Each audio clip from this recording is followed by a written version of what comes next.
Le professeur Scribouille était un inventeur de génie, passionné par les cornichons et les énergies renouvelables.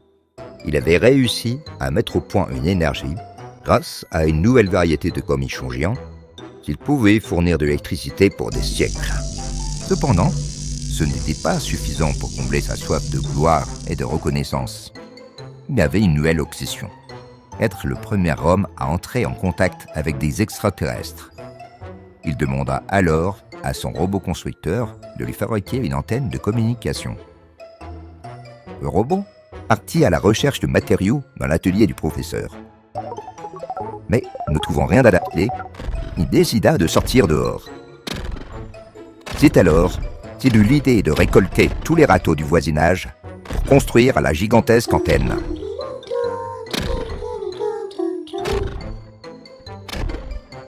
Au même moment, le professeur s'affairait à bricoler son casque de communication avec les extraterrestres. Lorsque l'antenne fut prête, le professeur devait la tester. Mais dans la précipitation, il oublia de brancher le câble de son casque. Allô? Ici le professeur Scribouille. Allô? Allô? Allô? Pendant ce temps, le voisinage, constatant la disparition de leur râteau, décida d'appeler l'inspecteur privé J'en sais rien pour mener l'enquête. Celui-ci préleva des empreintes et trouva des traces suspectes qui le menèrent vers une piste. Qu'est-ce que c'est que ces drôles de traces, hein? Voyons voir où ça nous mène. Piste. Le soir même, le professeur réalisa qu'il avait complètement oublié de sortir les poubelles qui s'étaient accumulées dans sa cuisine. De mauvaise humeur, il se précipita donc pour aller les jeter dans le local à poubelles en râlant. Ah, mais encore ces poubelles à sortir. J'en ai ras-le-bol. Oh, ce n'est pas mandant. Oh, ce n'est pas possible, ces poubelles. Ce n'est pas possible. Ce n'est vraiment pas possible. Mais, par inadvertance, il appuya sur une touche de sa nouvelle montre de haute technologie. Il ignorait que cette montre était reliée au réseau sans fil de l'antenne. Celle-ci envoya accidentellement une vidéo en 4 dimensions du professeur à l'heure en train de jeter ses ordures, incluant les odeurs de poubelle aux 4 coins de la galaxie, grâce à la puissance combinée de l'énergie à cornichon et de l'antenne à râteau. Lorsque les extraterrestres à gros yeux virent cela, ceux à grosses oreilles entendirent des râlements, et ceux à grosses narines sentirent l'odeur nauséabonde, ils crurent à une déclaration de guerre et décidèrent de venir détruire la Terre. Pendant ce temps, l'inspecteur J'en sais rien était sur une piste qu'il avait menée loin dans la montagne, dans une grotte. Une grotte? Ah, c'est bien noir ici. Mais, qu'est-ce que c'est que ça? Heureusement pour l'humanité et le professeur Scribouille, il caressait son petit chien quand une deuxième vidéo fut envoyée par inadvertance, montrant le professeur dans une situation beaucoup plus sympathique. Les extraterrestres, touchés par la vidéo, décidèrent de ne plus pulvériser la Terre, mais envoyèrent plutôt une délégation pour rencontrer le professeur Scribouille et son chien.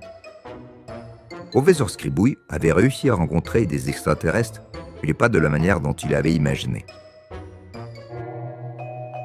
L'inspecteur J'en sais rien, quant à lui, entra à vaudouille de son enquête après s'être fait déchirer ses vêtements par un ours.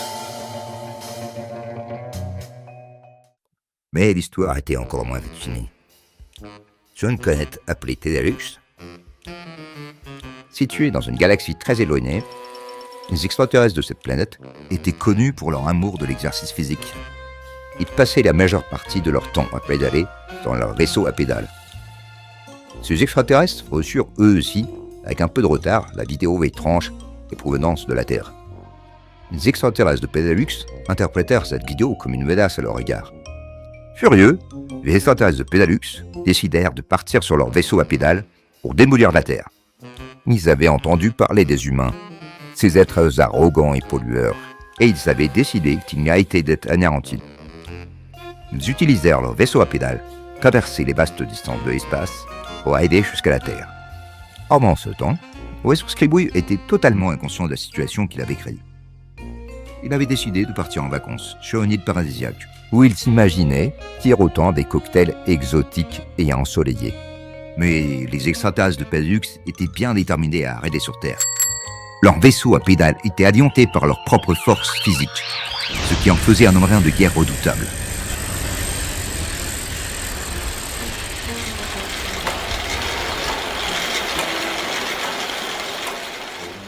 Ils pédalaient avec une telle force et une telle rapidité que leur vaisseau était devenu une boule de feu incandescente, attirant l'attention de tous les satellites terrestres.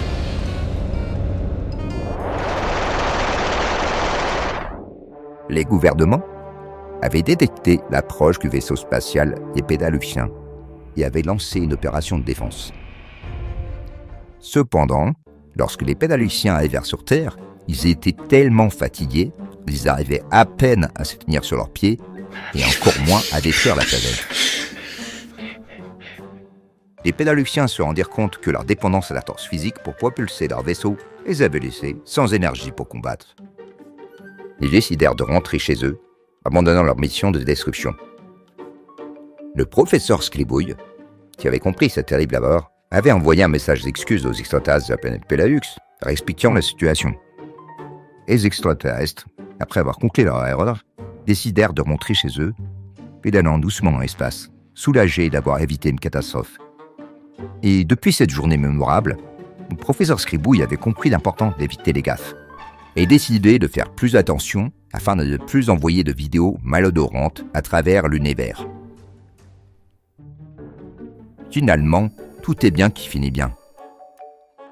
Même si le voisinage se demanda longtemps où étaient passés tous leurs râteaux.